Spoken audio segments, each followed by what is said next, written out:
ഇന്നത്തെ നമ്മുടെ റെസിപ്പി വളരെ സ്പെഷ്യൽ ആയിട്ടുള്ള റെസിപ്പി ഒന്നും അല്ല കേട്ടോ. വളരെ ഈസി ആയിട്ട് എല്ലാവർക്കും ഇപ്പോൾ നിങ്ങളിലും ഭൂരിഭാഗം പേർക്കും അറിയാവുന്ന ഉള്ളിക്കറിയുടെ റെസിപ്പിയാണ്. അപ്പോൾ നമുക്ക് അറിയാത്തവർക്കായിട്ട് ഒന്ന് ഷെയർ ചെയ്ത് കൊടുക്കാം. അപ്പോൾ ഇതിന് വേണ്ടിയിട്ട് ഞാനിവിടെ ഒരു 1.5 കപ്പ് അളവിലാണ് ചെറിയ ഉള്ളി എടുത്തേക്കുന്നത്.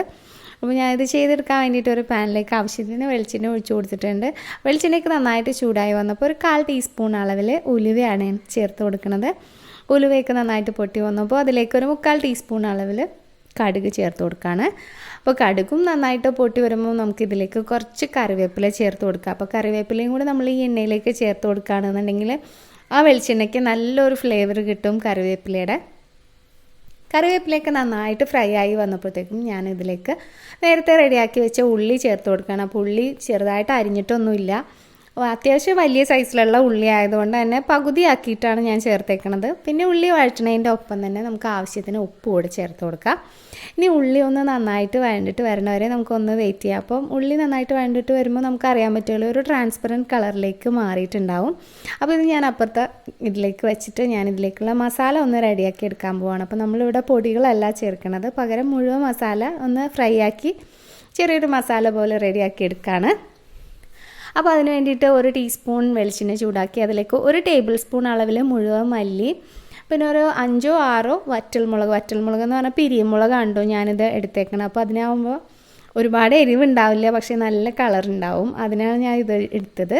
പിന്നെ നമ്മൾ ഇതിൻ്റെ കൂടെ കുറച്ച് എരിവിന് ഒരു 3/4 ടീസ്പൂൺ അളവിൽ കുരുമുളക് കൂടി ചേർക്കേണ്ട. അപ്പോൾ ആ എരിവ് ഒന്ന് ബാലൻസ് ആയി പോയിക്കോളും. സാധാരണ മുളക് പൊടി വറ്റൽമുളകാണെന്നുണ്ടെങ്കിൽ ഒരു 5 എണ്ണം മതിയാവും കേട്ടോ, പിന്നെ കുരുമുളകിൻ്റെ ആവശ്യമൊന്നും വരില്ല. അപ്പോൾ ഇതൊക്കെ നന്നായിട്ടൊന്ന് ഫ്രൈ ആയി കഴിയുമ്പോൾ നമുക്കിതിലേക്ക് കുറച്ച് തേങ്ങ ചേർത്ത് കൊടുക്കുക. അപ്പോൾ മുളകൊക്കെ ഒന്ന് ഫ്രൈ ആയി വരുമ്പോൾ നല്ലവണ്ണം അറിയാൻ പറ്റും കേട്ടോ, മുളകൊക്കെ നന്നായിട്ടൊന്ന് വീർത്ത് കിട്ടും. അപ്പോൾ ഞാൻ ഇതിലേക്കൊരു 3/4 കപ്പ് അളവിലാണ് തേങ്ങ ചിരകിയത് ചേർക്കുന്നത്. കുറച്ച് കറിവേപ്പിലയും കൂടെ ചേർക്കുന്നുണ്ട്. ഇനി നമുക്ക് ഈ തേങ്ങ നല്ലൊരു ബ്രൗൺ ഷെയ്ഡിലേക്ക് വരുന്നവരെ നന്നായിട്ടൊന്ന് വറുത്തെടുക്കാം. അതായിപ്പോൾ ബ്രൗൺ ഷെയ്ഡിലേക്കൊക്കെ ആയി തുടങ്ങിയിട്ടുണ്ട്. ഇനി പെട്ടെന്ന് തന്നെ ആവും കേട്ടോ, പെട്ടെന്ന് തന്നെ വറുത്തിട്ട് അത്യാവശ്യം ഇതുപോലുള്ള പരന്നൊരു പാനിൽ വെച്ച് ചെയ്യുകയാണെന്നുണ്ടെങ്കിൽ പെട്ടെന്ന് റെഡിയാക്കി കിട്ടും. അപ്പോൾ ഈ ഒരു പരുവമാകുമ്പോൾ നമുക്ക് ഗ്യാസ് ഓഫ് ചെയ്തിട്ട് ഒന്ന് തണുക്കാൻ വയ്ക്കാം. അപ്പോൾ ഈ ഒരു സമയം ഉള്ളിയൊക്കെ ഒന്ന് റെഡി ആയിട്ട് വന്നിട്ടുണ്ട്, അത്യാവശ്യം ഒന്ന് മുരിഞ്ഞു തുടങ്ങിയിട്ടുണ്ട് കേട്ടോ. ഇനി ഇതിലേക്ക് ഞാൻ അപ്പോൾ ആ ഒരു സമയം കൊണ്ട് എൻ്റെ മസാലയൊക്കെ ഒന്ന് തണുപ്പൊക്കെ ആയിട്ടുണ്ട്. അപ്പോൾ ഞാൻ മിക്സിയുടെ ജാറിലേക്ക് ഇട്ടിട്ട് കുറച്ച് വെള്ളവും കൂടി ചേർത്ത് നന്നായിട്ട് അരച്ചെടുക്കാൻ പോവുകയാണ്. അപ്പോൾ അരച്ചെടുക്കുമ്പോൾ നല്ല ഫൈൻ പേസ്റ്റായിട്ട് തന്നെ കിട്ടും കേട്ടോ. ആദ്യം ഒന്ന് പൊടിച്ചെടുത്തിട്ട് കുറേശ്ശെ വെള്ളം ചേർത്തിട്ട് ഇതുപോലെ ഒന്ന് അരച്ചെടുത്തേക്കാം.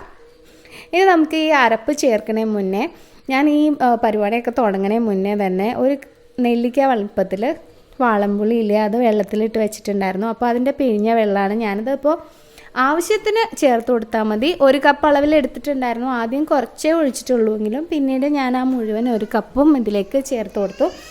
അപ്പോൾ നിങ്ങളുടെ കറിയുടെ പുളിയുടെ അളവിന് ആവശ്യമായിട്ടുള്ള വെള്ളം ചേർത്ത് കൊടുക്കുക. പിന്നെ ഇതിലേക്ക് ഒരു 1/4 ടീസ്പൂൺ അളവിൽ മഞ്ഞൾപ്പൊടി കൂടെ ചേർത്ത് കൊടുക്കുന്നുണ്ട്. മഞ്ഞൾപ്പൊടി വേണമെന്നുണ്ടെങ്കിൽ നമ്മൾ ആ തേങ്ങ നന്നായിട്ട് വറുത്ത് കഴിയുമ്പോഴുള്ള ആ ഒരു സമയത്ത് മഞ്ഞൾപ്പൊടി അതിലേക്ക് ചേർത്താലും മതിയാവും. പിന്നെ നമുക്ക് ഇതിലേക്ക് നേരത്തെ അരച്ച് വെച്ചിട്ടുള്ള ആ ഒരു മസാലക്കൂട്ടും കൂടെ ഒഴിച്ചു കൊടുക്കുക, ആവശ്യത്തിന് വെള്ളം ഒഴിക്കുക. ഇനി ഇത് നന്നായിട്ട് ഒന്ന് തിളക്കുന്ന സമയം വരെ ഒന്ന് വെയിറ്റ് ചെയ്യാം കേട്ടോ. അപ്പോൾ ഈ ഒരു സമയം ഞാനിതിലേക്ക് 1 ടേബിൾ സ്പൂൺ അളവിൽ ശർക്കര ഉരുക്കിയത് ചേർത്ത് കൊടുത്തിട്ടുണ്ട്. നിങ്ങൾക്ക് വേണമെന്നുണ്ടെങ്കിൽ കുറച്ച് പഞ്ചസാര ചേർത്താലും മതിയാവും. പഞ്ചസാര ചേർക്കുമ്പോഴത്തേക്ക് 1 ടീസ്പൂൺ 3/4 ടീസ്പൂണൊക്കെ ചേർത്താൽ മതിയാവും കേട്ടോ, ഒരുപാടൊന്നും ചേർക്കണ്ട. അപ്പോൾ ഇത്രയേ ഉള്ളൂ. ഇനി നമ്മളുടെ ഈ കറി നന്നായിട്ടൊന്ന് തിളച്ച് നന്നായിട്ട് വറ്റി കുറുകി കിട്ടണം, അത്രയേ ഉള്ളൂ. അപ്പോൾ ഒരു കൂടി വന്ന ഒരു മീഡിയം ഫ്ലെയിമിൽ നന്നായിട്ട് തിളച്ച് കഴിഞ്ഞ് കഴിഞ്ഞാൽ മീഡിയം ഫ്ലെയിമിൽ ഒരു 3 മിനിറ്റൊക്കെ വെച്ചാൽ മതിയാവും. മൂടി വെച്ചിട്ട് കുക്ക് ചെയ്താൽ ഇപ്പോൾ എണ്ണയൊക്കെ തെളിഞ്ഞ് നല്ല അടിപൊളിയായിട്ടുള്ള ഉള്ളിക്കറി റെഡി ആയിട്ടുണ്ട്. വളരെ ടേസ്റ്റായിട്ട് വളരെ പെട്ടെന്ന് ചെയ്തെടുക്കാൻ പറ്റുന്നതാണ് കേട്ടോ. ആർക്കാണെങ്കിലും ചോറിൻ്റെയൊക്കെ കൂടെ നല്ല സൂപ്പർ കോമ്പിനേഷനാണ്. അപ്പോൾ നിങ്ങൾക്ക് ഉണ്ടാക്കി കഴിച്ചിട്ടുള്ളവർക്ക് നന്നായിട്ട് അറിയാൻ പറ്റും.